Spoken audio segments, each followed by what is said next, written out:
সমমনা জোটের সম্মানিত আহ্বায়ক বিশিষ্ট আইনজীবী জনাব ডক্টর ফরিদুজ্জামান ফরাদ।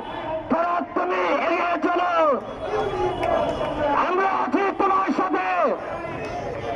ফরাদ, তুমি এগিয়ে চলো, আমরা আছি তোমার সাথে।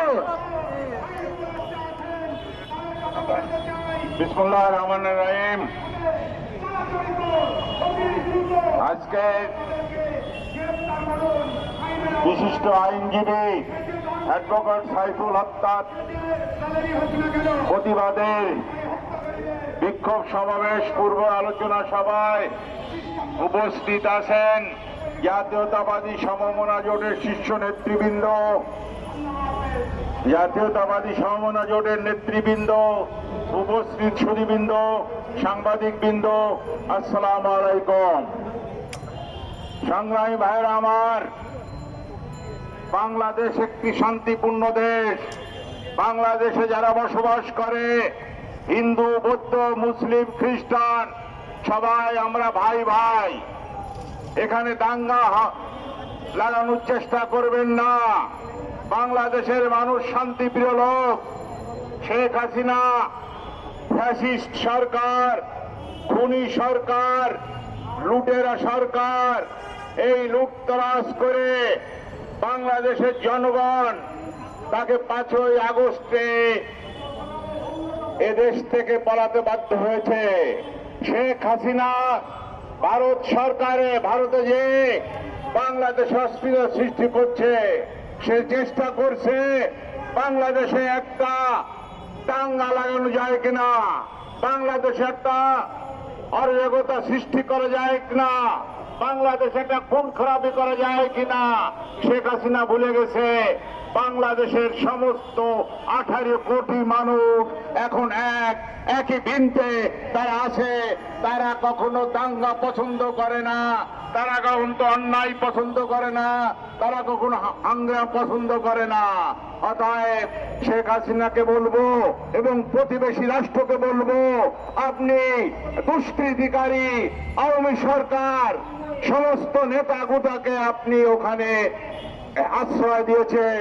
এটা শুধু বাংলার জন্য না, বাংলাদেশের মানুষের সাথে বিশ্বাসঘাতকতা করছে, বাংলাদেশের রাষ্ট্রের সাথে বিশ্বাসঘাতকতা করছেন।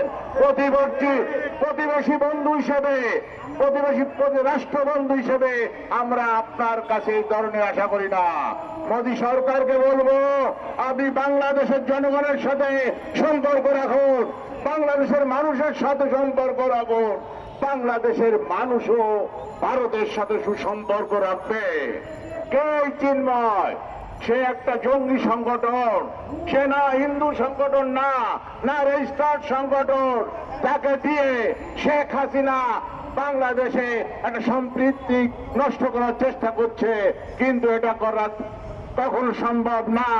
আমি বলবো, বাংলাদেশে যত রাজনৈতিক দল আছে, বিএনপি, জামাত, জাতীয়তাবাদী সমমনা জোটের নেতৃত্ব, মোট 63টি দল এক আছে এবং ডক্টর ইউনূসকে আমরা অবশ্যই সাহায্য সহযোগিতা করব যতদিন পর্যন্ত সে একটা যৌক্তিক সময় নির্বাচন না দেয়। ডক্টর ইউনূস সাহেবকে বলবো, আপনি অত্যন্ত সম্মানিত লোক, বিশ্বে আপনার সমাদর আছে, বাংলাদেশের মানুষের সমাদর আছে। আপনি তাড়াতাড়ি যেটা সংস্কার করা সম্ভব নয়, যতটুকু সংস্কার করা সম্ভব সেই সংস্কার দিয়ে আপনি একটা নির্বাচন দেন, জনগণের সরকার প্রতিষ্ঠিত করেন।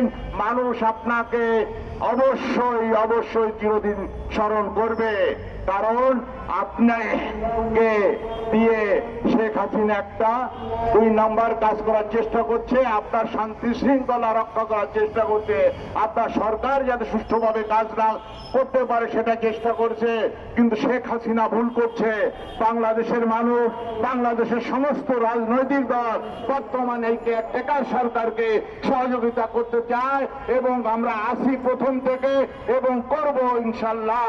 এদেশের মানুষের যতই চেষ্টা করুক, এদেশের মানুষের বিরুদ্ধে দাঙ্গা রাখার চেষ্টা করতে পারবে না। আমি আবারও বলি, বাংলাদেশে হিন্দু, মুসলমান, বৌদ্ধ, খ্রিস্টান সবাই ভাই ভাই। আমরা একসাথে চলবো, আমরা একসাথে কাজ করব, আমরা একসাথে নির্বাচন করব, একসাথে ধর্ম অনুষ্ঠান পালন করব এবং সবাইকে নিয়ে আমরা একসাথে কাজ করব। যতই আপনারা বিদেশিরা চেষ্টা করুক, যতই আওয়ামী লীগ চেষ্টা করুক, যতই তার 14 দল চেষ্টা করুক, তারা বাংলাদেশে কোনো অঘটন ঘটাতে পারবে না। এবং বাংলার মাটিতে শেখ হাসিনার দল, তার সরকার ইনশাল্লাহ 30 বছরের ভিতর বাংলার মানুষ তাকে বাংলায় ফিরবে না এবং তাকে অবশ্যই তাকে ঘৃণা করবে। আপনার জাতির কাছে ক্ষমা চান, বাংলাদেশের মানুষের কাছে ক্ষমা চান। বাংলাদেশের যত লোককে হত্যা করেছে তার বিচার বাংলার মাটিতে হবে ইনশাল্লাহ। আমরা আলিফ হত্যার অবশ্যই সুষ্ঠু তদন্ত চাই এবং যারা এর সাথে জড়িত আছে তাদের অনবরত বিলম্বে গ্রেফতার করে তাদের বিচারের আওতায় আনুক, এই বলি আমার বক্তব্য শেষ করলাম। সংগ্রামী ভাইরা আমার, আমাদের এখন বিক্ষোভ মিছিল হবে। এই বিক্ষোভ মিছিল এখান থেকে টাকরাইলে আবার এখানে আমরা আসবো। খুদা হাফেজ, বাংলাদেশ জিন্দাবাদ।